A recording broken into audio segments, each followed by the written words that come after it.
The Food and Drug Administration is a federal agency of the United States Department of Health and Human Services. The FDA is responsible for protecting public health by overseeing and controlling dietary supplements, prescription and over-the-counter pharmaceutical drugs, vaccines, medical devices, and any other medical objects.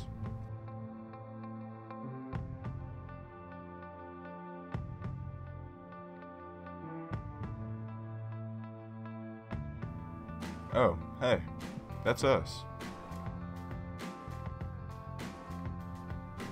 Let's go over a basic timeline of the FDA and its history in the US. In 1906, the Food and Drugs Act is passed by Congress and prohibits interstate commerce in misbranded and adulterated foods, drinks, and drugs, which established the foundation for what later will become the regulatory agency known as the FDA, which got its name in 1930.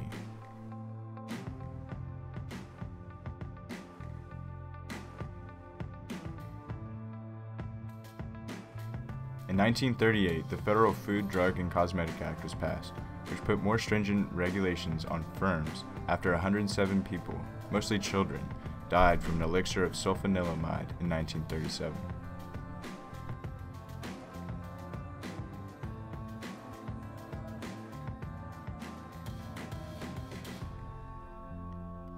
In 1962, the Kefauver-Harris drug amendments are passed, which ensure drug efficacy and even more drug safety.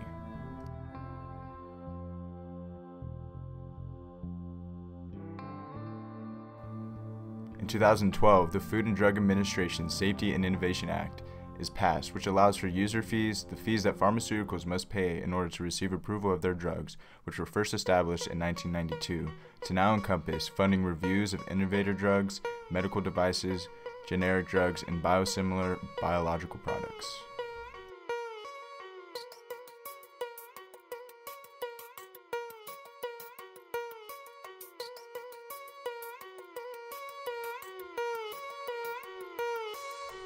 In this video, we will be analyzing the FDA with 4 public choice concepts, which include rent-seeking, bureaucratic inefficiencies, regulatory capture, and the transitional gains trap.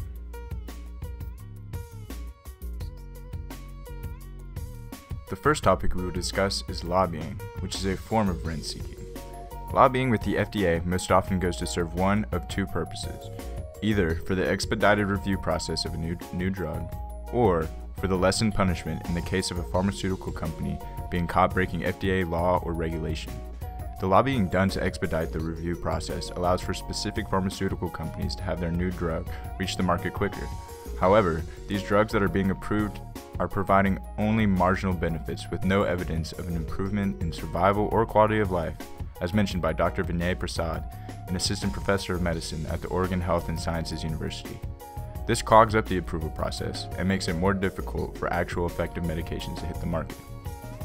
Now, looking at the second purpose, companies lobby for lessened punishment in the case of mishap. This came true for Cardinal Health. Margie Manning, who is a finance editor for the Tampa Bay Business Journal, mentions that Cardinal Health was charged with filing blatantly suspicious orders to online drugstores. Rather than having their operations suspended for months, they were instead fined. The fine of $34 million might sound like a lot. However, in the scope of a $120 billion revenue per year company, this was far less than the damage that would have come from seizing operations for 3 to 6 months.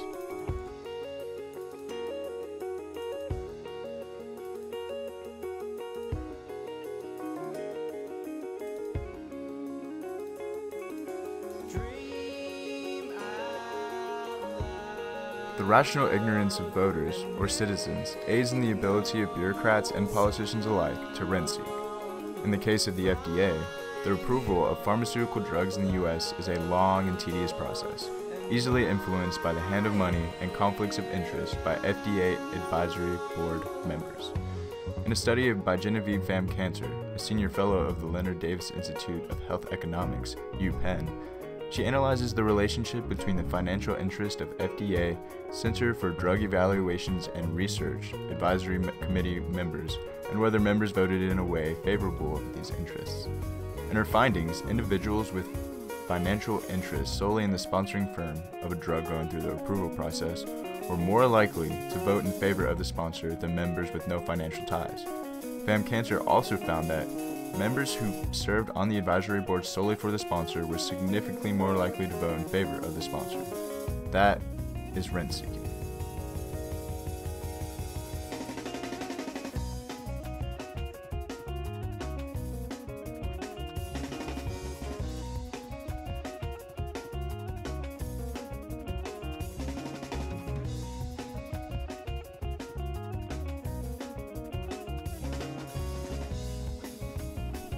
Next up, we have bureaucratic inefficiencies within the FDA.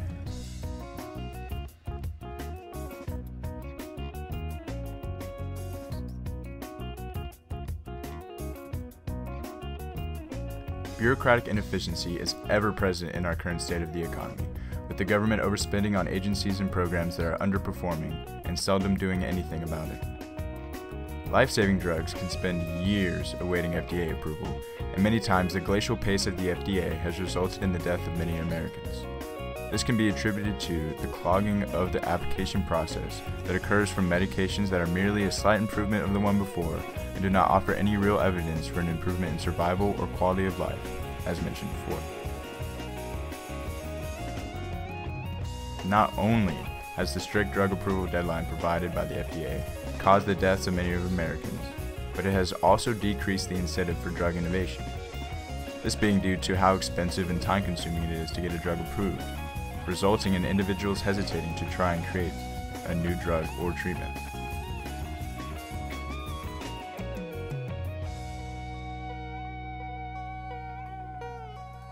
With the major pharmaceutical companies essentially monopolizing the industry and hiking up the prices, it makes it hard for individuals to get the treatment that they need or merely providing them more of the same medications that really don't do anything to improve their situation. These inefficiencies have led to the waste of both money and American lives. Next, we will look at regulatory capture.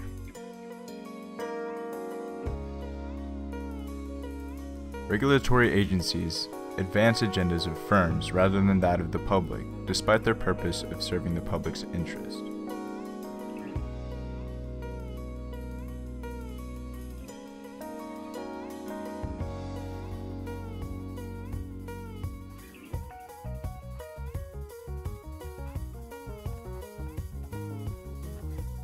According to Braithwaite and Mackay, we see two forms of capture. One being the absence of toughness, and the other, identification with the industry.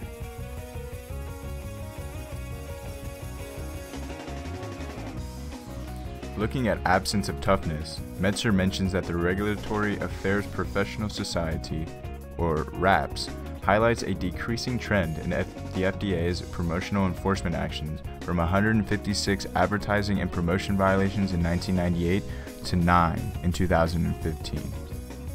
This can be linked to either an increase in FDA responsibilities, as Amy Gaither mentions, or to an acceptance of bribes from generic drug company officials, as stated by Ann Gibbons. The FDA has also been approving more drugs than ever before. Forbes mentions that the FDA's approval of new drugs was 56% in 2008 versus 88% in 2015. With lenient enforcement and more approvals, this is strong evidence for the absence of toughness. Now, looking at the FDA in terms of identifying with the industry, regulators have aspirations of getting lucrative jobs within the industry that they monitor, as stated by Braithwaite and Mackay. For example, Dr. Richard Micicki joined the Pharmaceutical Research and Manufacturers of America as its Executive Vice President and Chief Medical Officer after working with the FDA Center for Drug Evaluation and Research as Deputy Center Director for Science Operations for about 4 years. He's now able to provide his knowledge of how the FDA attacks these big pharmaceutical companies and what loopholes to use to bypass the fines that the FDA imposes. Now, these two forms of regulatory capture, the absence of toughness and identification with the industry, both explain how the FDA is captured by the companies that they are regulating. This results in inefficient economic activity.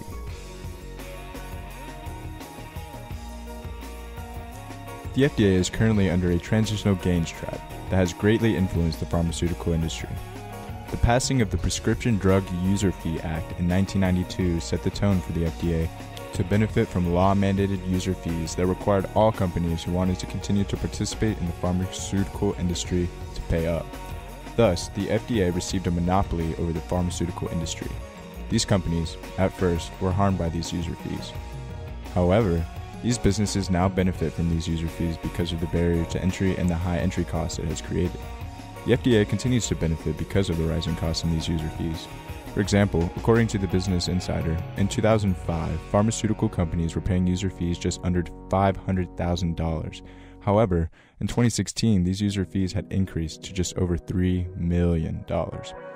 Because of these rising costs, we see a barrier to entry formed and allows for an environment where large pharmaceuticals can create drugs that don't really deviate from the one before and simply do not improve the survival nor quality of life of the people taking these medications. This newly created environment disincentivizes pharmaceutical companies from being innovative and push away from efficiency.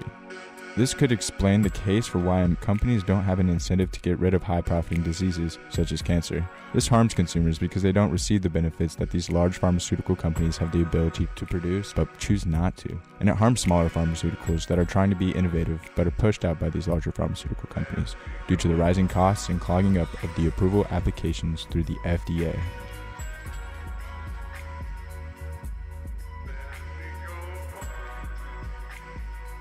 When it was first founded, the FDA took great strides in improving the livelihoods of the public it was serving by ensuring the quality and effectiveness of medications.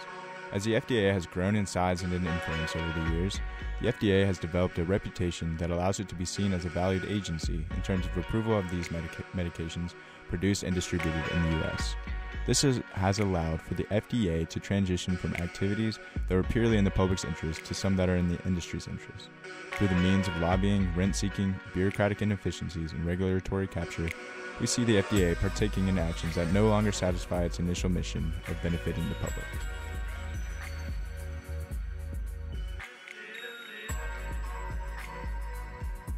The FDA has become this cash crop for many pharmaceutical companies that cannot easily be corrected due to its massive influence in the medicinal community. For the public's interest to be placed at the forefront again after what has happened, strides would need to be made to give back power and delegate more resources to the FDA in order for the agency to be able to actually enforce regulations and change the current culture. An incentive system would need to be in place in order to retain these officials that keep leaving the FDA. This could be through the means of offering more income or special inclusive benefits that make their position more lucrative than what the pharmaceutical companies can offer. In addition, there would need to be some sort of way to curb lobbying from influencing a change in the way the FDA can actually enforce its regulations when they are producing positive results. But last but not least, the user fee system needs to be eliminated in order to promote a more efficient use of resources and hope for the more effective and beneficial medications. Though this will not fix every inefficiency present in the FDA, these changes would be a step in the right direction in order to meet the needs of the public more appropriately and effectively.